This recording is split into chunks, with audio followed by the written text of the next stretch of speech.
Government's role in commercial real estate throughout the process is they are a partner in the development process.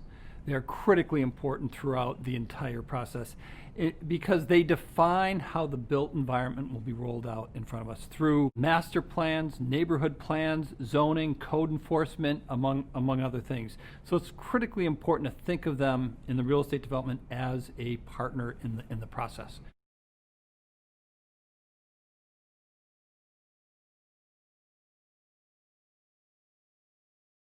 And when you start looking at their role, it's a really difficult one they have to play, and it really comes from the Constitution of the United States.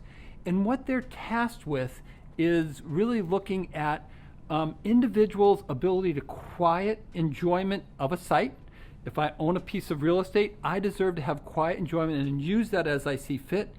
But within that, they also have to understand public purpose and public need, and really find a really nice balance in rezoning a property and providing the infrastructure necessary to have a real estate development. And the infrastructure, you think of roads, you think of gas lines, you think of utility lines, you think of water, but that's only starting part of it, because how valuable is your real estate if you don't have any police and fire safety? How valuable is your single family house if you're in a school district that doesn't exist or that's failing?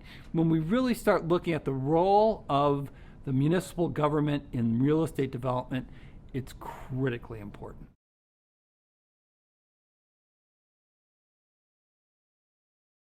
But let's take a couple of minutes and talk about that design and approval process. So the approval process is a really complex one often for real estate, because even in the most plain vanilla of real estate development, what ends up happening is approvals are going to be needed, quite possibly by local publicly elected officials, but certainly by the different municipal officials, from the planning office to the preservation office, among others.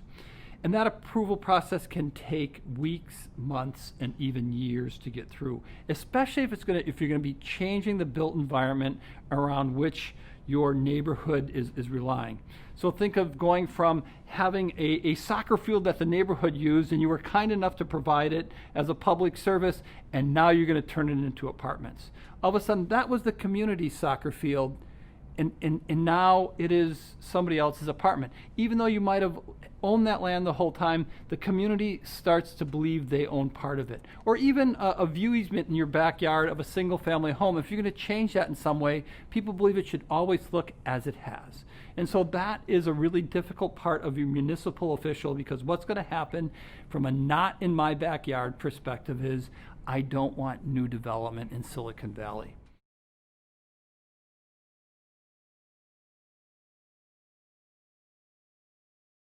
So let's talk about the process real quickly from the approvals. So when you have an idea, one of the first things you should do is go to your elected officials. Maybe the mayor, maybe your elected alderperson or something like that. Let him or her know what you're thinking about, because it's going to change things and you don't want to surprise that person. Next, go to the folks in the planning office and find out what are they looking for, and is this consistent with their master plan and the zoning and what they want to see on that site. Get them to get some buy-off. As you start talking to those municipal officials, also remind them that as we add new real estate to the neighborhood, we're adding tax dollars. So you're adding real estate taxes or base for real estate taxes in the future.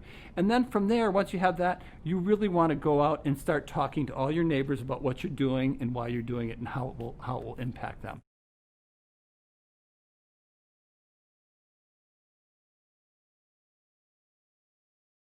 So as a municipality, it's very important as a partner in the real estate development process, where do they really get their power or authority to be in that role?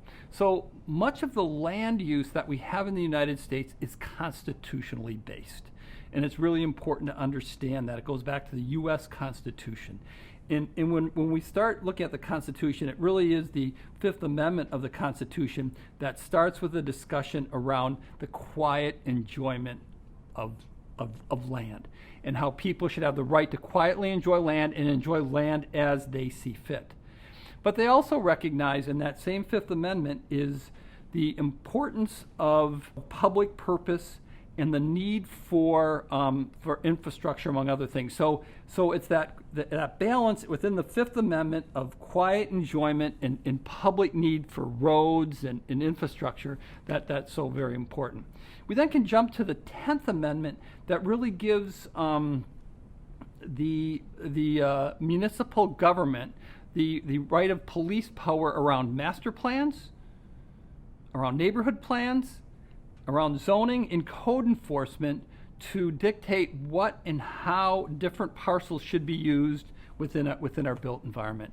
And then finally, if a property needs to be taken from a personal ownership, private ownership, to a public purpose for a road, let's say, we have the 14th Amendment, which really goes to just compensation. So that's where the municipality really gains its power to have control over commercial real estate here in the United States.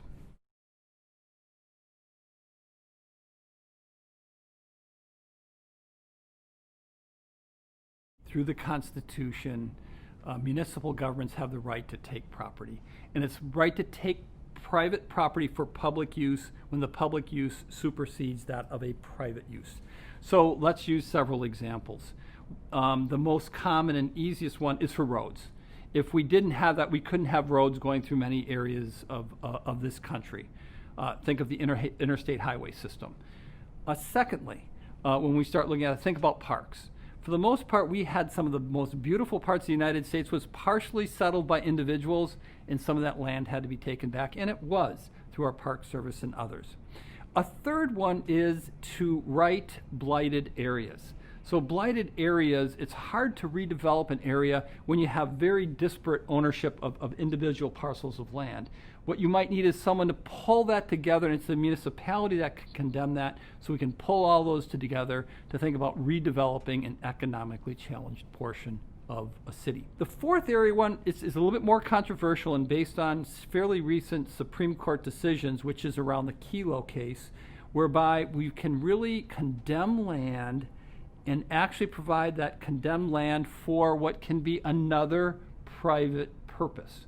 And so that's kind of an interesting one, and it takes economic development from a municipal perspective to more of an enterprise perspective. It was a pretty big shift in the government. So that's the first one, the right to take property through eminent domain.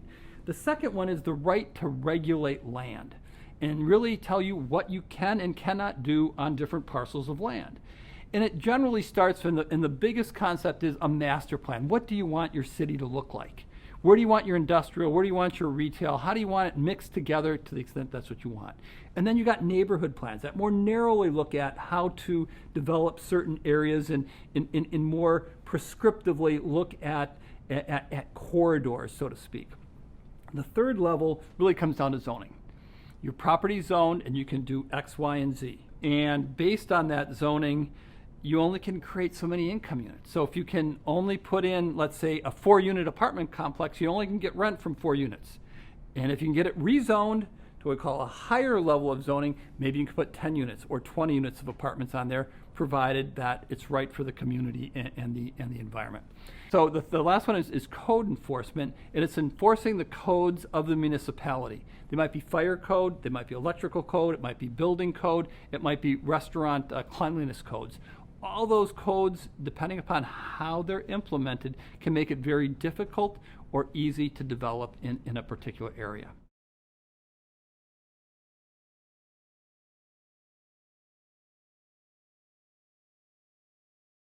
The third area where municipal governments can shape the built environment is through real estate taxation.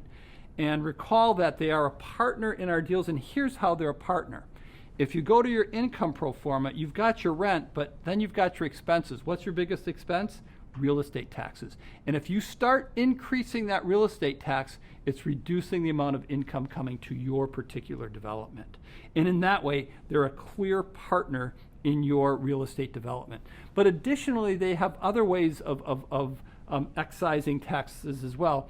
One might be a special assessment for a community, or impact fees, whereby if a developer builds a building, they have to put $4 per square foot into the roadways to redevelop the roads in the area as well. Once again, that increases the cost, making it more difficult for them to develop, but it might be an appropriate nexus as well, that the developer does help support the municipal government. So those are the three ways municipal governments really impact the built environment. They can take a property, they can regulate a property, and they can tax a property. So we've got these three large ways where municipalities can impact the built environment. And one of the ways is to regulate it, and more narrowly around zoning.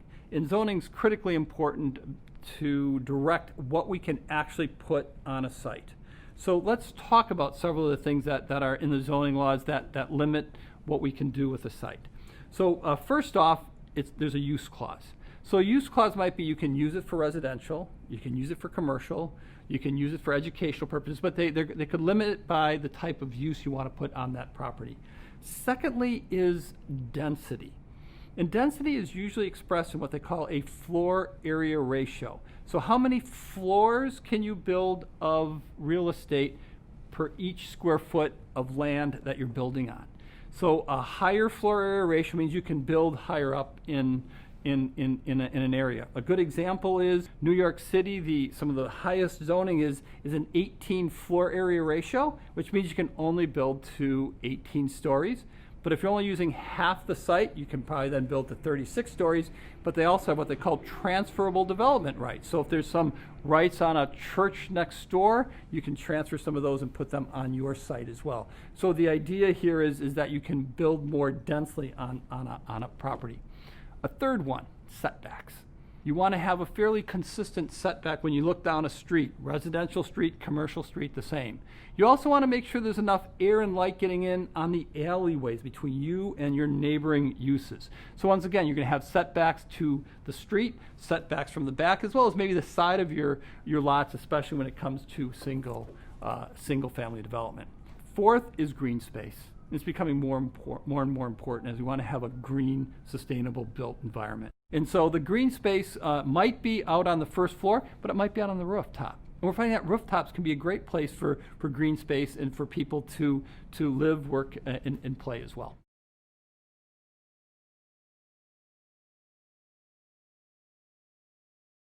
So that municipal approval process can be really important, deep six a project, but the other side that's important is through that approval process, you can add value to your commercial real estate development. By going from a site that has very limited zoning, maybe single-story building, to 5-story allows you to put far more product and far greater income stream on that piece of real estate. So you create additional value, just like we talked about in the development process. You want to create value and manage risk. This is part of that creating value piece. Another important component of zoning is parking requirements. And parking requirements vary based on the type of use you have. So for instance, in an apartment, in a single bed apartment, you might need one parking stall per bedroom.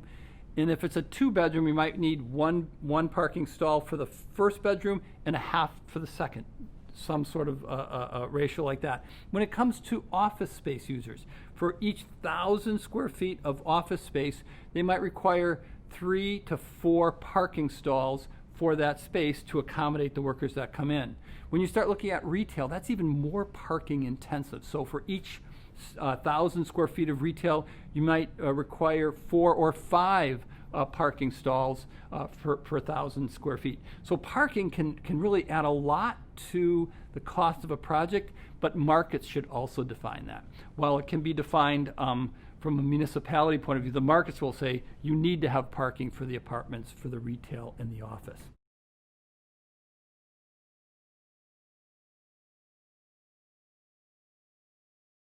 We just reviewed the importance of the municipal government as a partner in a real estate development. We provided how important it is from they can take the they can tax the property, and they can regulate the property. Let's actually take a look at that in kind of graphical form and how it interacts with tenants, or what we call space users, and developers, what we call space producers, in the graphic that you see in front of you. So this comes from a 1981 publication by the Urban Land Institute called The Fundamentals of Real Estate Development. While it might be old in age, it's a wonderful example of how to go through the real estate development process and the many factors that come to bear on the site and improvements. So let's start with this diagram looking right in the middle.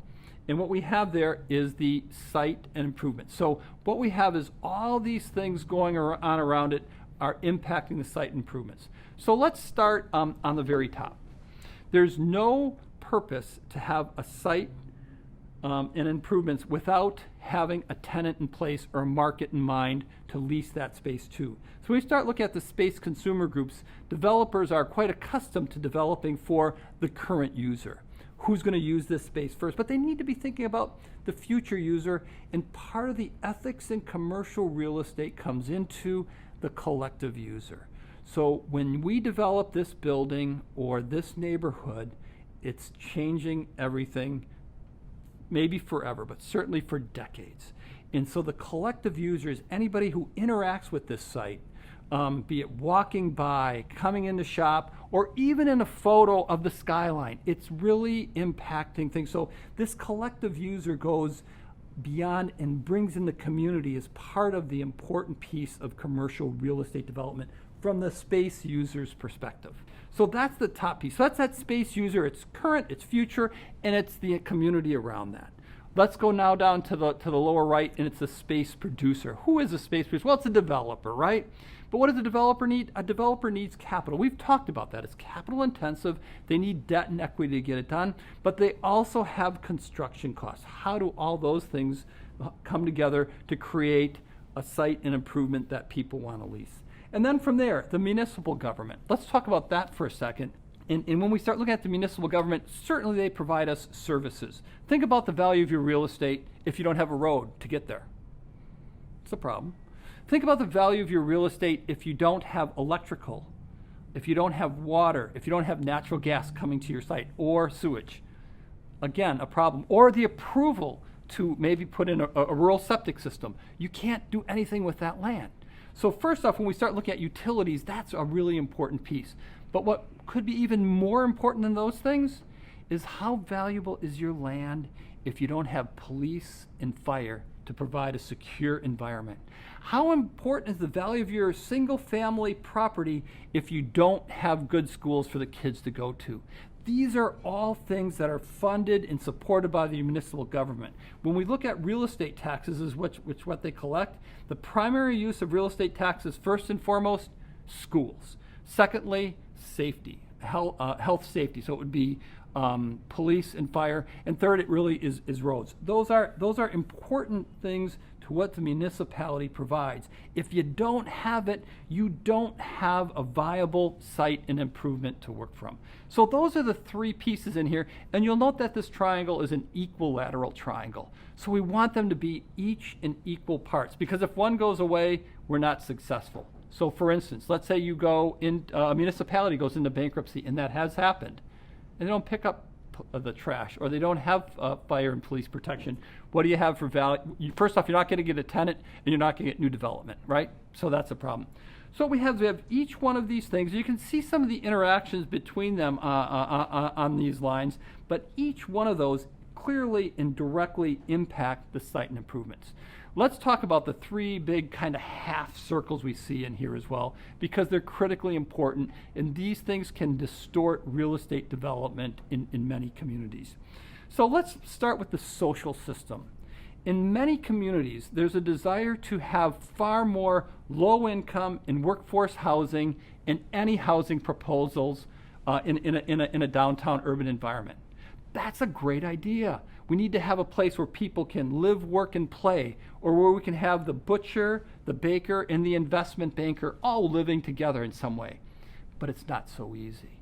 So while it's a good goal to have those mixed-use developments, if you're going to require 20% of the units in an apartment deal to go to, let's say, low-income housing, which is a laudable goal, what's it doing to the other 80%? It's going to increase the cost of those units such that people in the middle might not be able to locate in your area. So therein lies a challenge. And you can start to see how that social system can start to distort this triangle a little bit. It's important stuff. We can look at the political system, and it kind of leverages off the social system, and it goes to people going to their local elected official and saying, don't you develop that in my backyard. So the whole idea of not in my backyard really goes to oftentimes local individuals working as groups going to the local elected officials or public meetings and saying, I don't want this or I do want that. That's really important because those are the folks who also come out to vote. And all of a sudden you go, that can force the hand of an older person or a mayor and how he or she thinks about real estate development. It's important stuff, and maybe it's the right stuff to influence the hand of the development. But it can sometimes overdo it as well. Using the example of Silicon Valley, we have some lands available to be developed or redeveloped, but many in the area don't want to have additional residents, additional people on the roads, and they prevent that from happening. And then finally, the enterprise system. So at one point, it's capitalism. And if the real estate developer starts extracting more and more subsidy from a municipality, or aren't good citizens, or aren't thinking about the collective users, how can they distort the system? Some people think developers make too much in the first place. They do make money, but my goodness, they also take on a whole lot of risk in that process. So we start looking at this real estate development process, coming to summarize it now. Boy, we've got to make sure that we have spaces for people to live. We've got to make sure we have product that is what they want to have in being developed, and we got to make sure the municipality is supporting it in ways that creates value as well. When we start looking at careers in commercial real estate and how people land once they complete their degree, there's a whole range of things. So one place to land is working for a developer. That can be a pretty high risk position, but you can also work for a private equity investment firm. What is a private equity investment firm? They actually collect money to invest in commercial real estate deals. It's a lot of analysis. A third one might work for a commercial bank. Commercial banks provide a lot of the debt capital necessary to invest in commercial real estate. There's great analysis skills in that. But if you're more on the marketing side, we also have to go going into investment sales.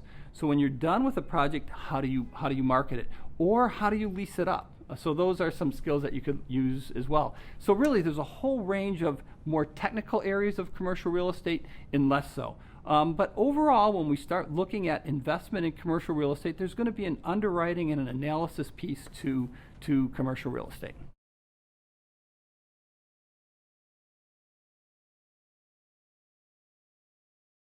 As we talk about real estate development, where do you start out? Most folks don't start out as real estate developers.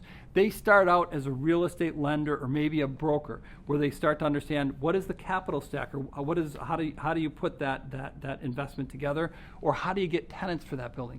And they get comfortable with each one of these spaces and then eventually work their way into becoming a developer as kind of a second career.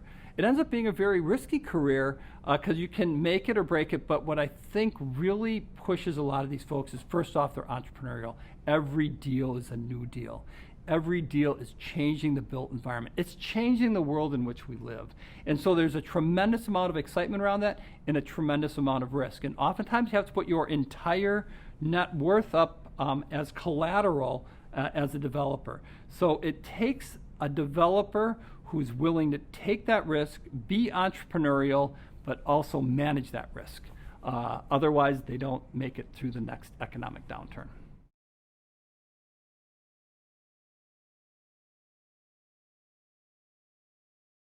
Let's first look at what you can do with commercial real estate, let's say relative to another job in business.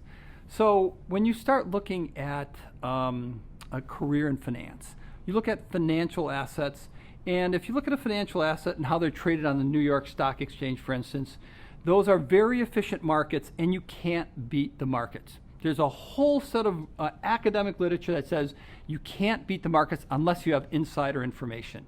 And insider information is information held by those who are part of the entity.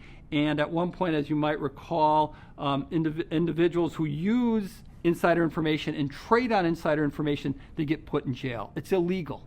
Because what they want to make sure is someone who's buying a stock and selling a stock have the same amount of information, that there's symmetry of information.